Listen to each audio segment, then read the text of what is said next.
आपके पास आके आराम से खड़ी हो जाती हूँ। नहीं सर सुनिए ना, आप आराम से अपनी बात कहिए, बस मुझे लास्ट में जब आपका मन भर जाए तो आप ये बता दीजिएगा कि वहां पर ईदगाह है कि कृष्ण जन्मभूमि है। बस आप आराम से बोल लीजिए, मैं सुन रही हूँ। पूरे सुनेंगे आप? पूरे आराम से। अभी मजा आएगा ना भिड़ो।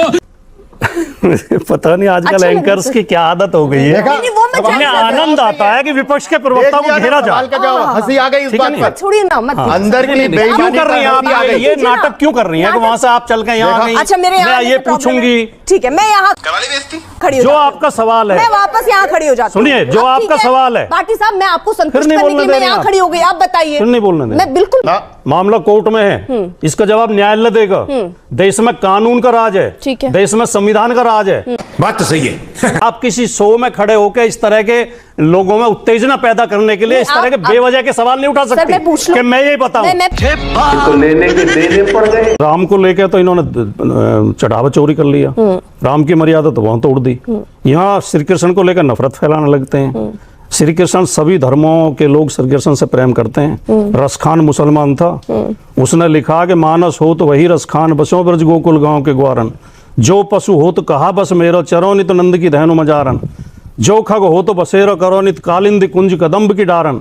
और पाहन हो तो वही गिर को जो धरो कर छत्र पुरंदर धारन। जिनके लिए मुसलमानों ने भी कविताएं लिखी हैं, उन श्री कृष्ण को नफरत का प्रतीक बना देना चाहते हैं। हमारा कहना यह है कि अगर कोई विवाद है तो उसे न्यायालय में सुलझाया जाए। ये झगड़े झंझट की बात मत करिए। और बीजेपी जो खेल खेलती है, पहले वो देखेंगे कि माहौल क्या बनता है, फिर कूदेंगे। मुझे क्रेडिट नहीं चाहिए। क्योंकि आप जब आस्था की इतनी बात चल रही है तो क्यों अखिलेश जी का एक पुराना बयान याद आता है, जब वो कह रहे हैं कहीं भी पत्थर रख दो, टीका लगा दो, पत्थर में मंदिर बन जाता है। तो ये इतना इटावा में इतना भव्य मंदिर काहे के लिए बना रहे हैं? वहां भी पत्थर रख देते, टीका लगा देते, मंदिर बन जाता। चलो, आपको अखिलेश यादव के प्रति इतना प्रेम है, उसके लिए आपका बहुत हार्दिक धन्यवाद कि आप अखिलेश यादव जी का एक एक बयान याद रखती हैं। आप योगी आदित्यनाथ वगैरह का कोई उन्हें फालतू के आदमी समझते हैं, उनके बयान याद नहीं रखती। जब वो कहते हैं कि हनुमान तो दलित थे, जब बीजेपी के राष्ट्रीय अध्यक्ष के जुलूस के सामने हनुमान जी नचाए जाते हैं। ये कौन है? बीजेपी का नेता कौन है जिससे मैं ये एक और दो दोनों बीजेपी के नेता है। और तीसरी आप हैं। अच्छा भाई, ले एक काम करो, तीसरी आप हैं। मैं भी बीजेपी की नेता हूं।